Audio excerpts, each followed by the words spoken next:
दीपावली का त्योहार सभी सनातन धर्म के लोगों के लिए विशेष महत्व रखता है। इस दिन माँ लक्ष्मी और भगवान गणेश का विशेष रूप से पूजन अर्चन किया जाता है। लेकिन किस प्रकार से पूजन अर्चन किया जाना चाहिए, किन चीजों से माँ लक्ष्मी को इस दिन भोग लगाना चाहिए और किन स्तोत्रों का पाठ करना चाहिए, सही पूजन विधि क्या होनी चाहिए, इस संबंध में बता रहे हैं इंदौर के प्रसिद्ध ज्योतिषाचार्य पंडित कपिल महाराज। दीपावली के दिन की जाने वाली जो पूजाएं रहती है उसमें मुख्यतः हम लोग लक्ष्मी माता को प्रसन्न करते हैं कि हे लक्ष्मी, आप हमारे घर में प्रविष्ट करें, मगर सुलक्ष्मी के रूप में आए।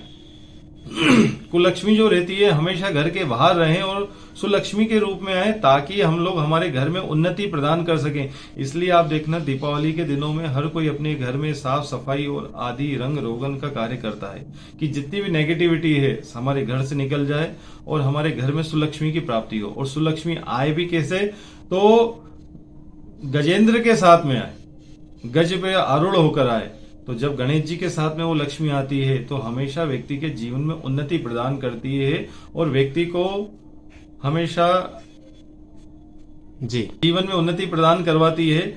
और दीपावली के मेन पूजन के अंदर हमें किन किन चीजों को रखना चाहिए, इस चीज को समझना चाहिए। दीपावली पर जो हम लोग कलश स्थापित करते हैं, उस कलश के अंदर भी हमें एक चांदी का सिक्का, या अगर आपके पास नॉर्मल सिक्का भी हो, जो नहीं कर सकता है उन लोगों के लिए भी बता रहा हूं, वो सिक्का उसके अंदर रखना चाहिए, ताकि आपके पास लक्ष्मी जो आए वो हमेशा कलश भरकर आए।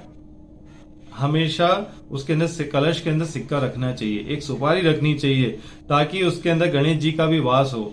और उसके चारों कोनों पे तिलक लगाना चाहिए, ताकि हमारे घर में वेद बुद्धि प्रदान हो। इसलिए चारों देवताओं, चारों दिशाओं के देवता वेद बुद्धि कही गई है।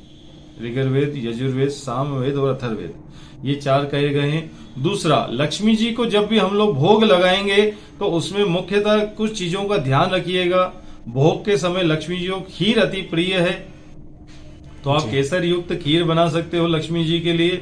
लक्ष्मी जी को सीताफल अति प्रिय है, अनार प्रिय है, सिंगाड़ा प्रिय है, बेर, आंवला, इमली, ये लक्ष्मी जी को अति प्रिय कहे गए हैं। इनको जब हम लोग भगवान को, लक्ष्मी जी को भोग लगाते हैं, देखिए कहा गया सीताफल जब व्यक्ति खाता है तब उसको डायरेक्ट खाना चालू कर देता है, उसको गिनता नहीं है। उसी प्रकार से जीवन में जब भी लक्ष्मी आती है तो व्यक्ति उसको कहीं ना कहीं इन्वेस्ट करना चालू कर देता है। तो ये लक्ष्मी जी के मुख्यतः फल कहे गए हैं, जिसको लक्ष्मी जी को अति प्रिय कहे गए। लक्ष्मी जी को धानी, आपने देखा हुआ गेहूं से बनी हुई रहती है बाली, तो वो जो धानी रहती है उससे सहस्त्र नामा वाली से अभिषेक करना चाहिए लक्ष्मी जी का उस दिन। तो आप देखेंगे लक्ष्मी की सदैव कृपा बनी रहती है। लक्ष्मी, दीपावली के दिन हमें अष्ट महालक्ष्मी स्तोत्र का पाठ करना चाहिए, श्री सूक्त का पाठ करना चाहिए, पुरुष सूक्त का पाठ करना चाहिए। क्योंकि जब भी आप लक्ष्मी को बुलाओ तो नारायण सहित बुलाओ, क्योंकि नारायण सहित आने वाली लक्ष्मी जो रहेगी सदैव आपके जीवन में टिकी रहेगी। इसलिए जब भी आप लक्ष्मी का आह्वान करें तो बिना नारायण के साथ आह्वान न करें। और लक्ष्मी पर किए जाने वाले टोटके जो रहते हैं दीपावली के दिन, वैसे तो कहा गया है कि दीपावली की रात ही पूरी रात, उसके दिन आप जितने लक्ष्मी को प्रयोग करना चाहें वो सारे प्रयोग आप कर सकते हैं।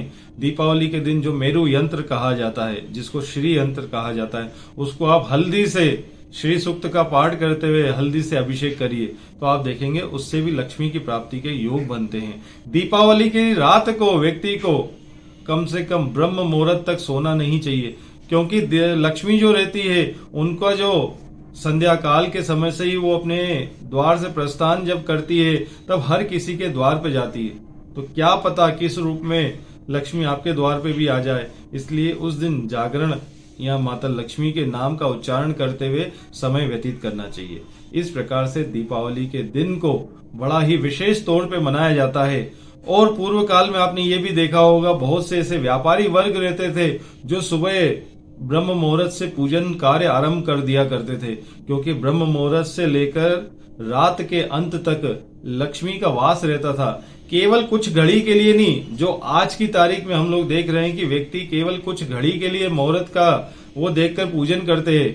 तो इसलिए ब्रह्म मुहूर्त से लेकर रात के मुहूर्त के अंत तक उस दिन पूरा दीपावली का दिन कहा जाता है। और उस दिन पूर्णतः आप अपने घर में दीपावली का उत्सव मनाइए। यही आशा करता हूं, यही आप लोगों को शुभाशीष है और आपको पूर्व में दीपावली की बहुत बहुत शुभकामनाएं।